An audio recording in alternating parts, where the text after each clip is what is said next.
Olá pessoal, bom dia, tudo bem com vocês? Vamos começar uma videoaula e o tema da nossa videoaula hoje, certo? É energia térmica nos movimentos, correto? Vamos trabalhar aqui um pouco de termodinâmica, que seria, certo? Um assunto relacionado à física, que a física está ligada à ciência, mas com a nova BNCC, não é isso?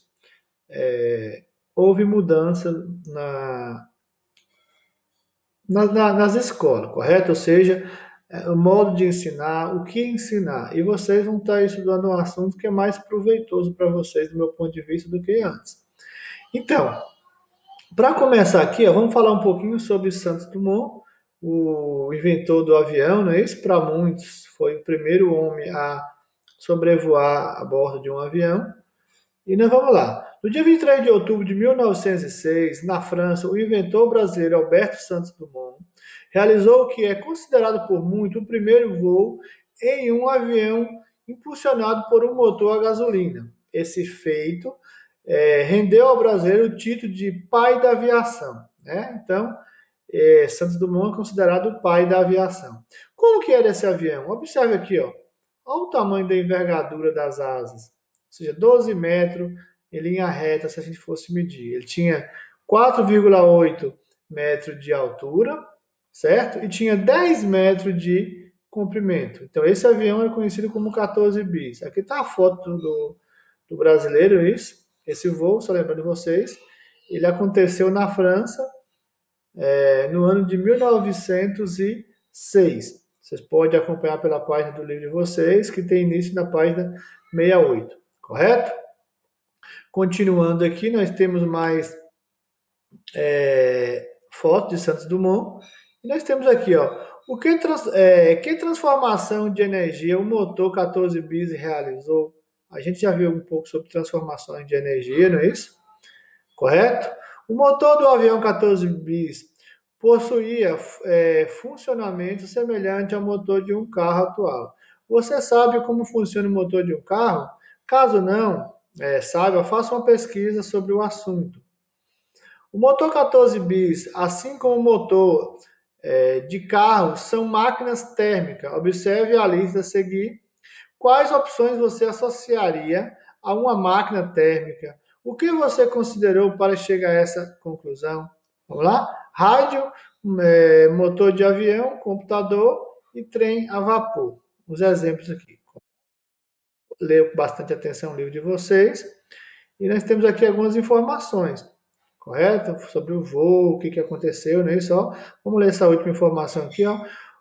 O voo. O primeiro voo de Santos Dumont durou entre 7 a 8 segundos. A distância percorrida foi de 60 metros. A maior, a maior altura atingida nesse voo foi 3 metros e a velocidade foi cerca de 30,8 km por hora. Não é isso? Ó. Nós temos aqui um esboço, né, do voo, correto? Continuando aqui, equilíbrio térmico, é isso? Equilíbrio térmico. E sim, vamos estudar um pouquinho sobre termodinâmica. Você já estudou, é isso? Que você já estudou que a energia não pode ser criada ou destruída. Ela apenas pode se transformar de uma modalidade para outra. Isso significa que existe um fluxo de energia no ambiente. Mas o que pode acontecer se esse fluxo de energia cessar? Você vai parar tudo, será? O que poderia acontecer, gente? Então, esse fluxo de energia ele não pode cessar, até porque precisa de energia na natureza, certo? Tudo funciona à base de energia. Tudo é energia, correto? Então, esse fluxo de energia pode parar? Não, não pode. Mas vamos lá, continuando aqui. Para iniciar nossos estudos, considere a situação descrita a seguir. Ela se refere a uma bola de boliche deixada sobre o solo. Observe que é uma bola de boliche, a bola de boliche deixada sobre o solo, certinho aqui. Vamos ver aqui. Mesmo em repouso, a bola de boliche sofre a ação de algumas forças, como a força força da gravidade, não é isso? Então, a força de gravidade, gente, certo? Está relacionado à física. A gente já tinha visto nos assuntos anteriores sobre as forças, certo? Força da gravidade, quais são as leis de Newton, não é isso? Está relacionado à força da gravidade, está relacionada às leis de Newton. E a força de sustentação, não é isso? No solo, ou seja, ela está sustentada aqui, por que ela não está flutuando? Graças à força gravitacional, certo? Só que enquanto isso, tem uma outra força também que impulsiona ela para baixo, correto? Então, nesse assunto, o que está acontecendo aqui? Está havendo um equilíbrio mecânico, não é isso? Por que um equilíbrio? Porque tem uma força que tenta puxar para baixo, não é isso? Que é a força da gravidade, e tem uma força que quer empurrar ela para cima. Então, aqui nesse caso, está havendo um equilíbrio, é isso? Chamado de equilíbrio mecânico. É isso? Vamos ver aqui um pouco sobre equilíbrio térmico, certo? Quando é que ocorre? É isso? Nesse caso, também temos um equilíbrio térmico. E, por fim, considere que nenhum material nessa situação sofre transformação química. É isso? Ao longo do tempo. Ou seja, não ocorre a formação de nenhum novo produto. Nesse caso, também está ocorrendo um equilíbrio químico. Certo, gente? Então, as forças, os equilíbrios está relacionado quando, certo? Tem duas forças atuando simultaneamente, é isso? Uma tenta puxar para cima e outra para baixo, não é isso? Aqui é um exemplo da bola de boliche. Lembrando vocês que vocês precisam ler parte do livro, correto? É ela que vai dar sustentação nos estudos de vocês. Isso aqui é só um breve comentário. Os equilíbrios térmico, mecânico e químico são fatores que contribuem para o equilíbrio termodinâmico.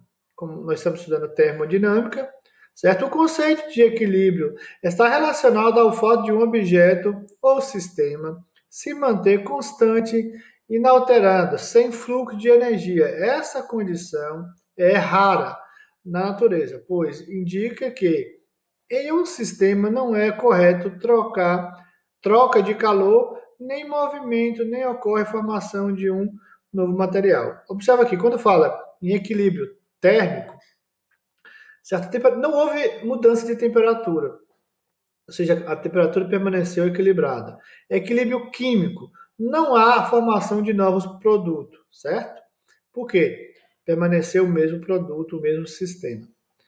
Certinho? Então, continuando aqui, vamos fazer só leitura aqui, passando nas partes mais importantes, certo? Assim podemos dizer que o equilíbrio termodinâmico é alcançado quando um sistema está em equilíbrio térmico.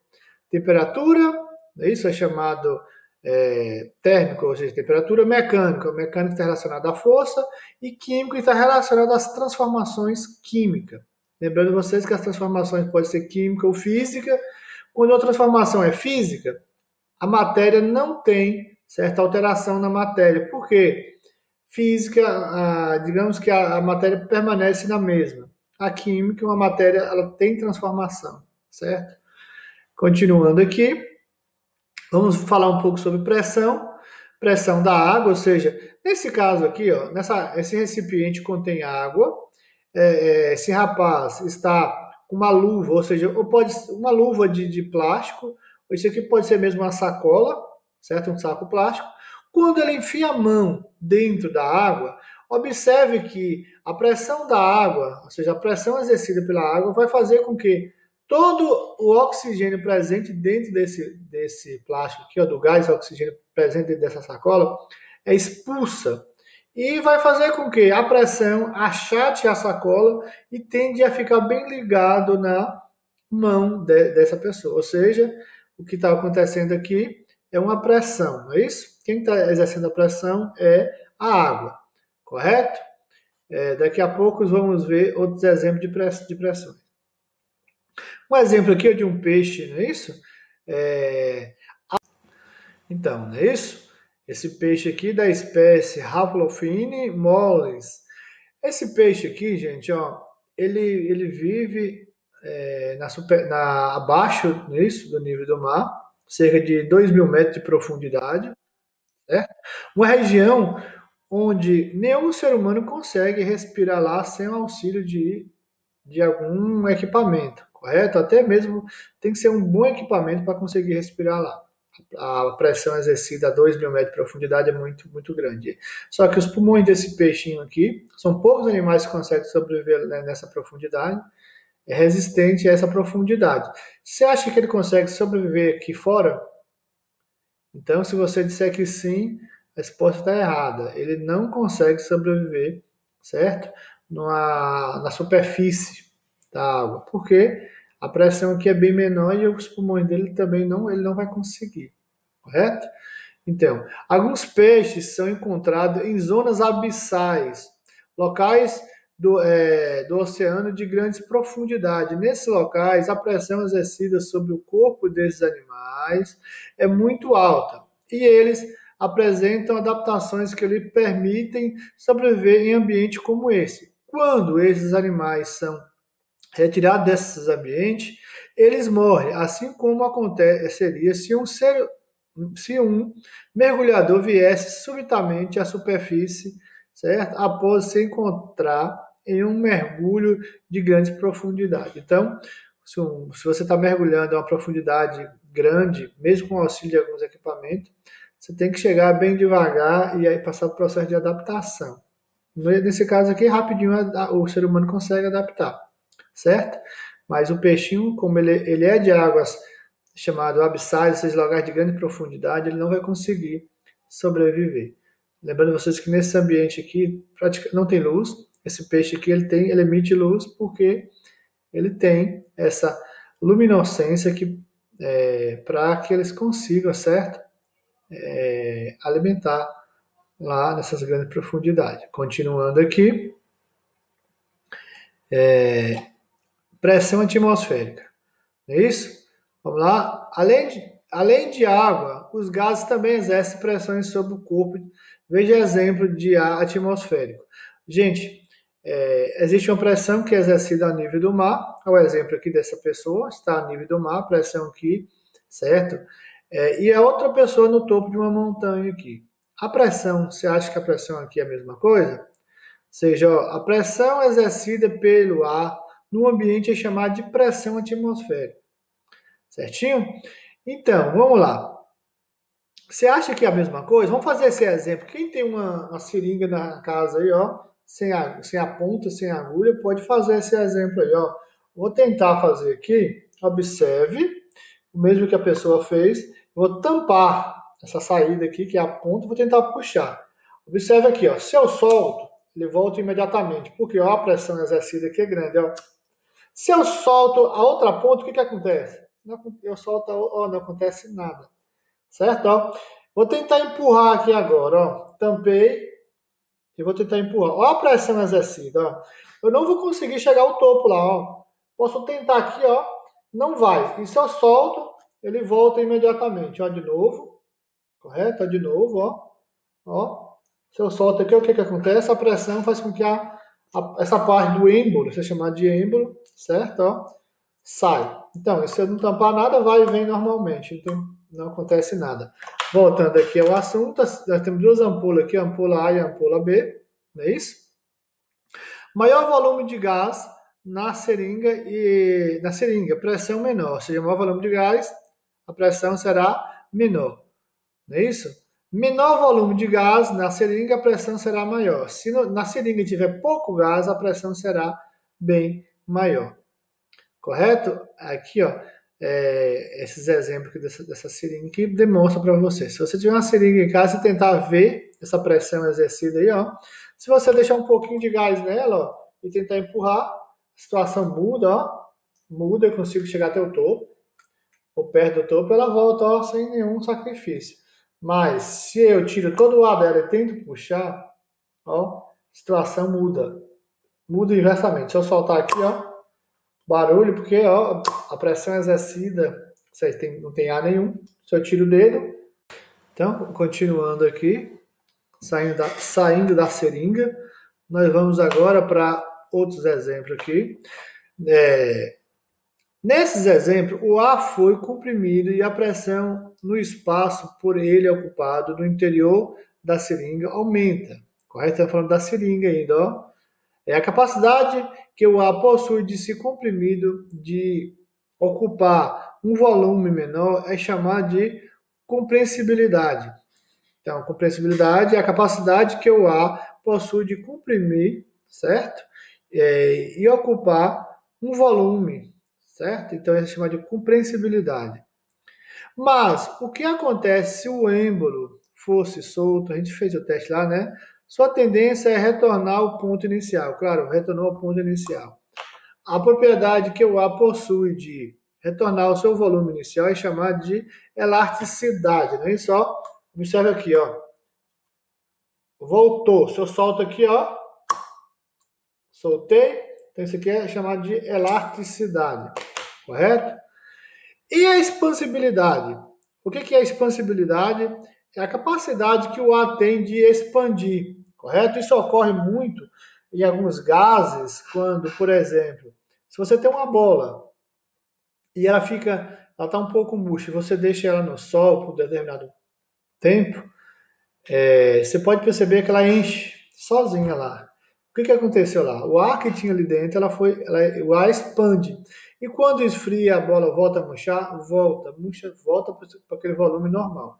Então, se ela é aquecida, se o ar é aquecido lá dentro, ele tende a expandir. Certo? Isso é chamado de expansibilidade. Correto? Nós temos um exemplo aqui de um cara enchendo o pneu da bicicleta. Correto? Outro exemplo aqui, ó, de um cadeirante em um ônibus. Esse ônibus tem um mecanismo que faz com que esse elevador aqui desça. Correto? Isso está relacionado à termodinâmica? Sim. Está relacionado ao ar. O mecanismo de subir e descer essa alavanca aqui, ó, aliás, essa rampa? Sim. É isso? Continuando. Equilíbrio termodinâmico e a vida na Terra. Vamos aqui, ó. Como vimos, o equilíbrio termodinâmico é uma condição rara de acontecer na natureza. Agora vamos analisar qual é o seu papel no ser vivo. Certinho? O equilíbrio na natureza. Na natureza tem que haver um equilíbrio, certo? Isso é chamado de pirâmide e telha alimentar, onde aquele famoso ditado onde o mais forte come o mais fraco, correto? Então, há um equilíbrio na natureza, no ambiente, na teia alimentar, tem que haver, senão há um desequilíbrio. Por quê? Imagine se tivéssemos no planeta uma superpopulação de leões, correto? E se não tivesse outras espécies, ou se tivesse pouca quantidade das outras espécies, o que ia acontecer? Ia acontecer que os leões, a natureza ia ter uma pane, correto? Quando você fala em equilíbrio, você parte do princípio seguinte: você acha que existe no planeta mais capim ou mais gafanhoto? Claro que existe mais capim, não é isso? Você acha que existe no planeta mais gafanhoto mais inseto ou pássaro?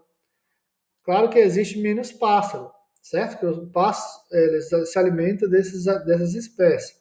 Não só dela, mas delas também. Você acha que existe mais pássaro, tipo pombo, não é isso? Ou águia, gaviões? Então, você parte do princípio que as águias existem em menos quantidade. E assim por diante. Certo? Você acha que existe mais gazelas ou mais leões na savana africana? Mais gazelas, menos leões. Leões está no topo da cadeia alimentar, no topo da teia alimentar.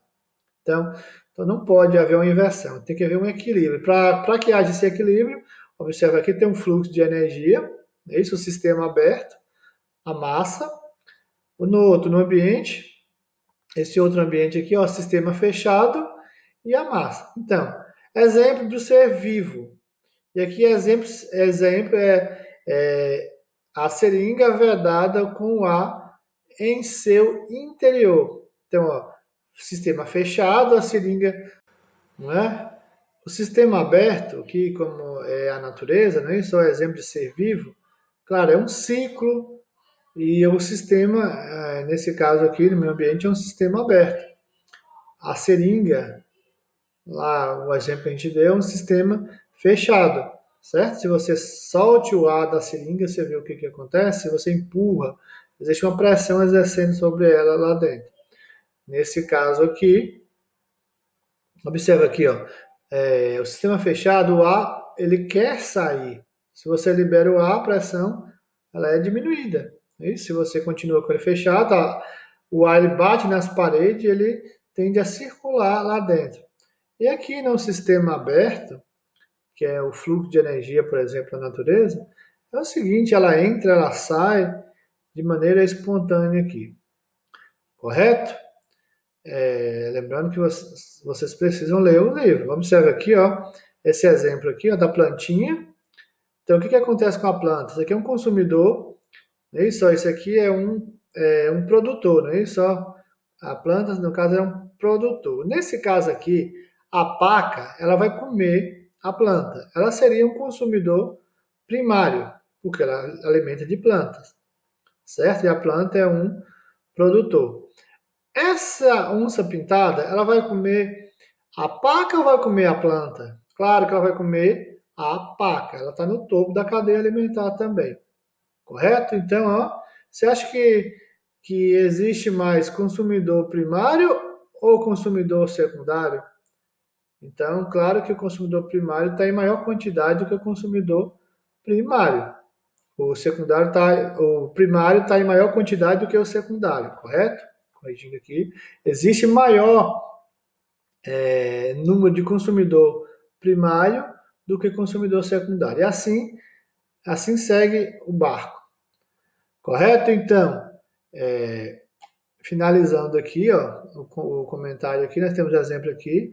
Lembrando vocês que o assunto aqui é equilíbrio térmico, termodinâmica. Aqui seria a introdução ao estudo da física. E vocês podem ler esse texto aqui que vai ser de muita importância para você, de grande valia. Certo? Então leia até a página 75. Da página 75 em diante tem uma atividade que vocês irão responder no caderno, lembrando que não tem necessidade de copiar as questões, beleza? Até porque são muitas, são questões grandes, extensas, então fica complicado para vocês e não há necessidade, seria castigo, e não é nada disso que a gente propõe para vocês, certo? Então vocês leiam as perguntas, leiam o texto com atenção e tenta responder essas questões aqui, e a semana que vem a gente faz a correção dessas questões. Beleza? Um abraço, tudo de bom.